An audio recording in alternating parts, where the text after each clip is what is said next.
The Dallas Mavericks hate has reached an all-time high, whether it's fans from OKC saying a lot of bad things to Kyrie Irving, or whether it's Tim Hardaway Jr.'s dad talking a lot of trash about Luka Doncic, and we're going to get into those two things along with the very big Game 2 victory for the Dallas Mavericks. Before we get any further, hit that like, hit that subscribe if you're new to the channel.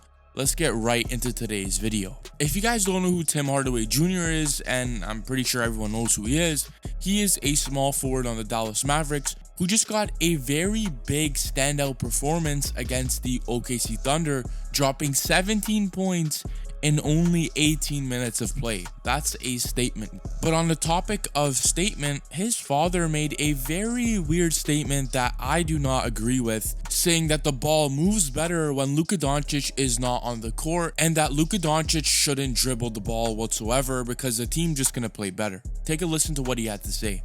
You know, I'm a study of the game. I just want them, I need for Luka to stop dribbling the ball.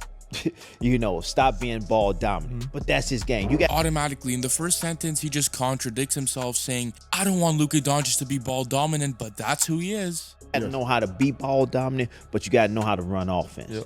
Run offense for some guys that need offense ran for them. Run offense for players that need to get offense ran for them. Well, PJ Washington is a very prime example of this. He feeds off Luka Doncic's ball dominance and is always ready in the corner for when he gets double teamed. And likewise, Luka Doncic finds him right at the best moment for a three-pointer. But let's keep this video going. Kyrie don't need offense ran for him. Ever. But, you know, somebody like my son, you need a floppy for him. Yes. Wide pin downs. You Understand that. A couple of pin downs for him. But now he's talking about his son and how his son should get involved in the game, which he was not wrong about. Tim Hardaway went out there and dropped 17 points, but going out there saying all these negative stuff about the team's #1 option, that's just not a good look, my man. You need to get him involved in the game so it can make it easier for you. Because if you got somebody like you, Mike, you stand in the corner for 8 minutes. You just run up and down the court and you stand in the corner for 8 minutes, and then they pass you the ball, you got a wide open jump shot. You're not gonna make it. You're not in rhythm. You haven't even touched the ball. This guy is talking like not everyone gets the ball. Derrick Jones Jr. shot the ball 12 times. PJ Washington shot the ball 18 times. His son, who he's vouching for, shot the ball 10 times. Who's saying that nobody gets touches? You know, I'm sorry, guys. Some of the things that he says was right, you know, vouching for his son and all that. But aside from that, I did not agree with anything he said. And you haven't touched the ball to take the ball out of bounds for 8 minutes. If you saying that you need some of your guys to come in and flourish and to have it easy on Luka and Kyrie, run offense, get other people involved. You're going to still get your 30. Yes. But then they're going to really talk about you in MVP conversation because them not talking about him is because their record is not up there. Now let's move on to the second topic, and this is Kyrie Irving getting trash talked by literally so many OKC fans courtside, and you can see Kyrie Irving is visibly frustrated. Kyrie's that type of guy that not everything gets into his head, but when he says something very out of line, you could see that Kyrie reacts in a way like this. But after the game, when he was walking back to the locker room, he said something very important.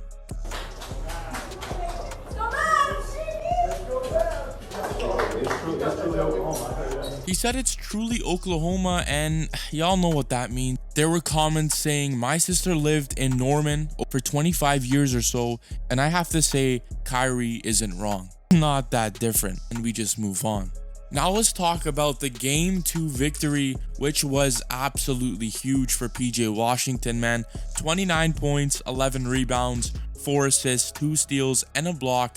All of this on 61% from the field. And a lot of these buckets are just coming straight from that corner. And PJ has really developed an identity. That's 3-and-D. Spotting up in the corner, being ready whenever he gets the ball. And you're being paid millions to do this, and PJ Washington never complains about these type of things, and he's ready to do whatever the team wants him to do. Here's what PJ had to say after the big win against the Thunder. What was the biggest difference tonight? We wanted to come in and apply pressure on the defensive end, try not to play without fouling, and just get out in transition and run. I felt like we got a lot of open shots. Credit to our guys, Luka and Kai, for being them, and we just got to win. You put together a playoff career high with 29 points. Why were you able to be so successful? Luka and Kai bring so much attention to the team, so the corner three is wide open. I was just knocking down shots today. If you heard what PJ Washington said, was the corner threes were wide open, and credit for them finding me. And that's exactly what happened in the game. He shot those 3-pointers and he knocked them down. Run offense for some guys that need offense ran for them. Thanks enough for finding me, and hopefully it keeps going.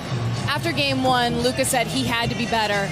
Tonight he's limping, he's bleeding, he smacks his mouth on the floor, and he puts together that kind of performance. What kind of leader is he?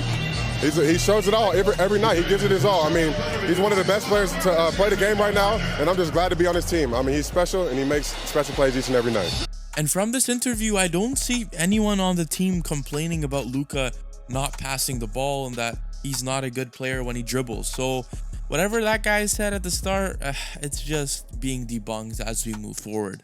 I need for Luka to stop dribbling the ball. And also Tim Hardaway Jr., what a game, man. When you're sitting on the bench, you don't get playing time, and you finally get those minutes. What are you going to do with them? You're going to go out there and turn up. That's what Tim Hardaway did. And showing the Mavs coach, Jason Kidd, that he could actually have a spot in this rotation and space the floor out for Luka and Kyrie. And on the topic of Kyrie Irving, the dude just had a bad game, shooting 2 for 8. But he had 11 assists. He kept the ball moving. And this is how you know a player is a superstar. When they have a bad game on the shooting and scoring side of things, he's going to still find a way to impact the game. That's why he had 2 steals and 2 blocks. That is huge. Luka Doncic also had a very huge game. He fell on his face. He was bleeding. There was a lot of things happening to him, and he still persevered, dropping 29 points, 10 rebounds, 7 assists. And the crazy thing is, people say that he doesn't play defense, but he had a total of 3 steals in the game. So if you still think that he can't play defense, just go and watch some film. Daniel Gafford and Josh Green also had a double-digit game when it comes to points. And when you have these two people firing on all cylinders, especially having Josh Green drop you 3 3-pointers, just spaces out the floor so well for you. And when it comes to game 3, you need Kyrie Irving playing much better in this, and it's going to be a much easier win. Personally, I think this series is going to go 7 games. These teams are going to make adjustments. They're going to fight against each other, and it's going to be a nice one. If you enjoyed today's video, hit that like, subscribe to the channel if you're new. I'll catch you guys in the next one.